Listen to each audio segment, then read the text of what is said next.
Punjab assembly में 25 अरकान के डी सीट होने के बाद अरकान की कुल तादाद 346 रह गई है। इत्तेहादी जमातों को मिलाकर नून लीग को इस वक्त 176 अरकान की हिमायत हासिल है। दूसरी जानिब 25 मुनहरिफ अरकान के डी सीट होने के बाद ऑपोजिशन इत्तेहाद का नंबर 168 बनता है। पंजाब असम्बली की 5 मखसूस नशिस्तें तहरीक इंसाफ को वापस मिलने का इम्कान है।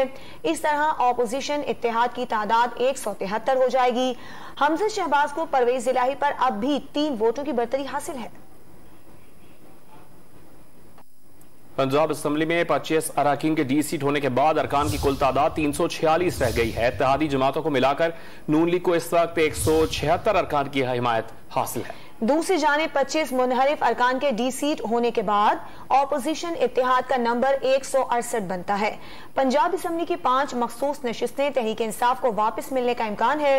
इस तरह ऑपोजिशन इत्तेहाद की तादाद 173 हो जाएगी। हमजा शहबाज को परवेज इलाही पर अब भी 3 वोटों की बरतरी हासिल है।